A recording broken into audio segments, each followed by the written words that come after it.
Iran కొత్త supreme leader Mojtaba Khamenei కూడా తన తండ్రి అలీ ఖమేనీతో పాటు పోయాడా ఉన్నాడా అన్న న్యూస్ విపరీతంగా వైరల్ అవ్వడం మొదలవడంతో నిన్న ఇతడి నుండి ఒక ప్రకటన వెలువడింది. ఈ ప్రకటన వల్ల మొజ్తబా చనిపోలేదు, మొజ్తబా బతికే ఉన్నాడు అని తెలుస్తోంది. అయితే ఇందులో కూడా చాలా డౌట్స్ ఉన్నాయి. దీని చుట్టూ చాలా విషయాలు ఉన్నాయి. ఈ ఆసక్తికరమైన విషయాలను గురించి ఈ వీడియోలో చూద్దాం. డౌట్స్ ఏమిటి అంటే, ఈ ప్రకటన ఇతని వాయిస్తో గాని ఇతని వీడియోతో గాని వెలువడలేదు. ఇతను స్వయంగా చెప్పినట్టుగా ఇరాన్ ప్రభుత్వ మీడియాకు చెందిన ఒక టీవీ ప్రెజెంటర్ చదివి వినిపించాడు.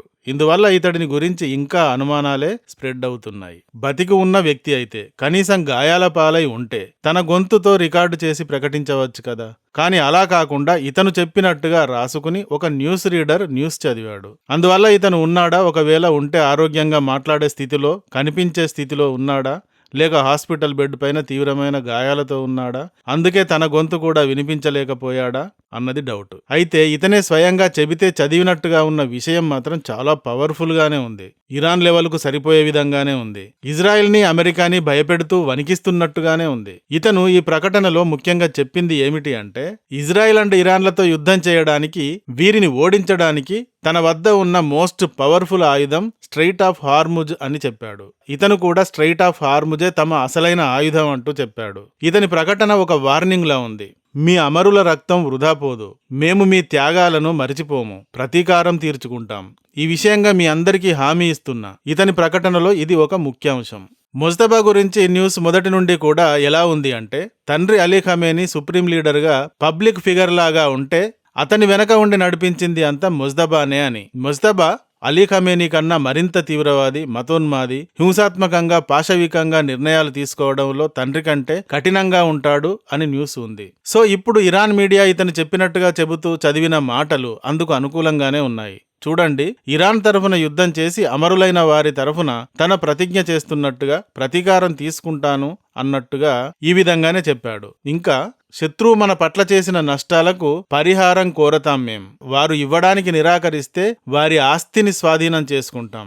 ఒకవేళ అది వీలు కాకపోతే అంత మేరకు ధ్వంసం చేస్తాం. వారు ఎంత మేరకు మనకు నష్టం చేశారో అంత మేరకు మేము ధ్వంసం చేస్తాం లేదా తగలబెడతాం అంటూ కొన్ని గ్యాంగులు లేదా మాఫియా ముఠాలు లేదా క్రిమినల్ గ్రూపులు ధమ్కీలు ఇచ్చేటప్పుడు ఎలా చెప్తారో అలాంటి ఆవేశపూరితమైన భాషను వాడుతూ చెప్పాడు. చెప్పినట్టుగా టీవీ ప్రెజెంటర్ చదివాడు. ఇతను ఏమంటున్నాడంటే, ఇరాన్పై ఇజ్రాయెల్ అండ్ అమెరికాలు దాడులు చేసి ఇరాన్ ఆస్తులను, ఇరాన్ అధికారులను లేపేస్తున్నారు కదా, వీటన్నిటికీ నష్టపరిహారం అడుగుతాను. ఒకవేళ ఇజ్రాయెల్ యుఎస్లు నష్టపరిహారం ఇవ్వకపోతే మనకు జరిగిన నష్టానికి సమానంగా మనం వారి ఆస్తులను స్వాధీనం చేసుకుంటాం.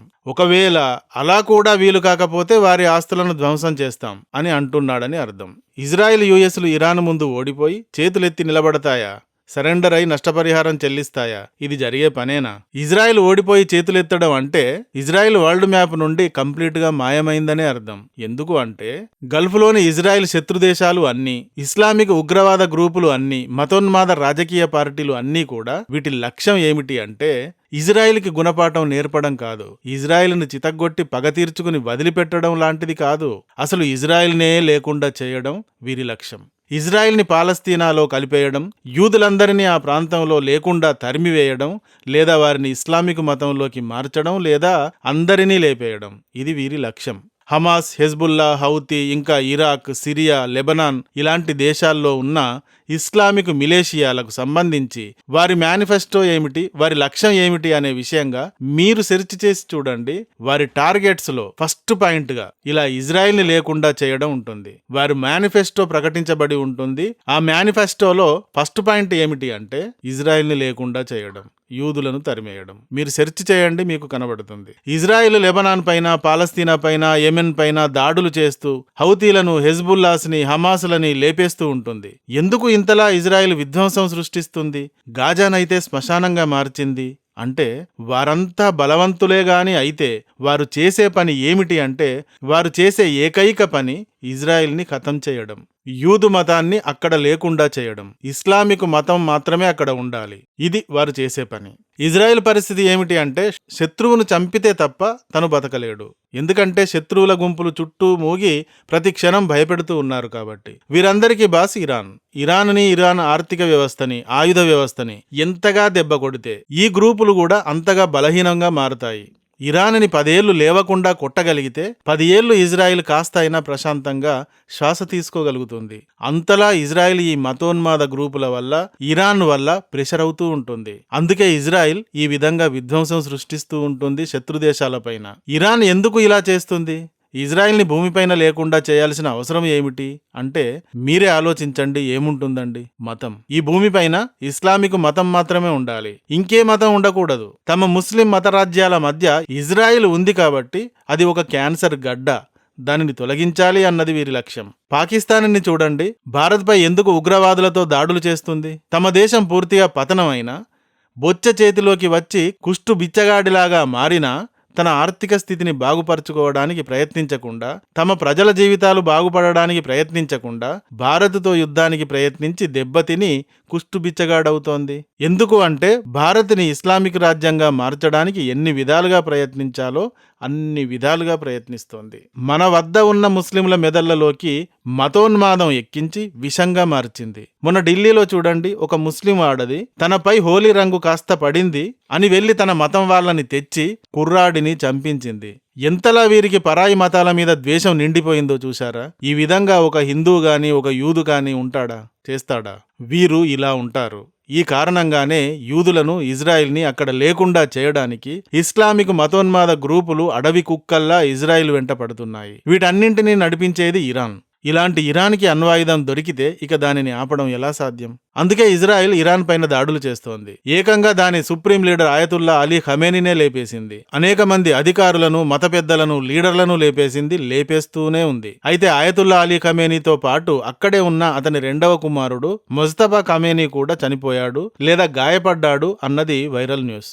ఇది రియలా రూమరా అన్న చర్చ జరుగుతున్న సమయంలో ఇతనే చెప్పాడు అంటూ అతని మాటలలాగా ఓ న్యూస్ రీడర్ చదివి వినిపించాడు. ఇతని ప్రకటనలో మరొక కీలకమైన మాట ఏమిటి అంటే హార్ముజ్ జలసంధిని ఈ యుద్ధంలో ప్రధానాస్త్రంగా ప్రయోగిస్తాం అనేది. హార్ముజ్ జలసంధి ప్రపంచంలో జరిగే ఆయిల్ సప్లైకి సంబంధించి 5/1 వంతు ఈ మార్గం గుండానే జరుగుతుంది. ఈ జలసంధి బహ్రెయిన్ అండ్ ఇరాన్ల మధ్య ఉంటుంది. బహ్రెయిన్ కంట్రోల్లో ఉండే సముద్రపు జలాల గుండా సౌదీ, యుఏఈ, కువైట్, బహ్రెయిన్ లాంటి దేశాలు అన్ని ఆయిల్ ని భారత్, చైనా ఇంకా మిగతా దేశాలకు పంపిస్తూ ఉంటాయి. ఇతరత్ర ట్రేడ్ కూడా ఈ మార్గం గుండానే జరుగుతుంది. సమస్య ఏమిటి అంటే ఈ జలసంధి మాక్సిమం వెడల్పు 55 కిలోమీటర్లు, మినిమం వెడల్పు 33 కిలోమీటర్లు.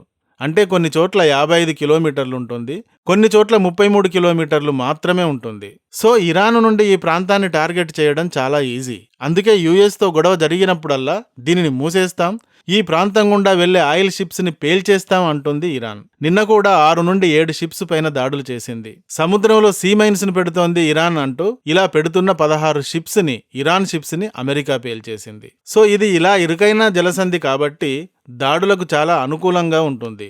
ఇలాంటి ఇరుకైన దాడులకు చాలా అనుకూలంగా ఉన్న హార్ముజ్ని అస్త్రంగా ఉపయోగిస్తామని కూడా నిన్నటి కొత్త సుప్రీం లీడర్ తన వార్నింగ్లో చెప్పాడు. కానీ సుప్రీం లీడర్ మోజ్తబా వాయిస్ గాని, వీడియో గాని ఎంపికైన లాస్ట్ సండే నుండి ఇప్పటి వరకు కూడా వినబడలేదు, కనబడలేదు. ఇది కూడా ఒక న్యూస్ రీడర్ చదివాడు అంతే. కానీ అతని పేరుతో శత్రు ఆస్తులు లాక్కుంటాం లేదా నాశనం చేస్తాం, మా అసలైన ఆయుధం హార్ముజ్ జలసంధి, దానిని ప్రయోగిస్తాం అంటూ బ్లాస్టింగ్ వార్నింగ్తో మొదటి ప్రకటన అయితే వెలువడింది. మరి ఇతడు తన స్వంత గొంతును వినిపిస్తాడా, కనిపిస్తాడా? ఇది ఎప్పుడు జరుగుతుంది చూడాలి. అది జరిగేదాకా కూడా ఇతని ఆరోగ్య పరిస్థితి మీద అందరికీ డౌట్గానే ఉంటుంది. ఈ వీడియో కానీ నచ్చితే ఒక లైక్ ఇవ్వండి. అలాగే ఇంతవరకు మా ఛానల్కి సబ్స్క్రైబ్ చేసుకున్నట్టయితే వెంటనే సబ్స్క్రైబ్ చేసుకోండి. ఇలాంటి వీడియోల నోటిఫికేషన్స్ కొరకు బెల్ ఐకాన్ని కూడా క్లిక్ చేయండి. Thank you for watching. జై హింద్, జై భారత్.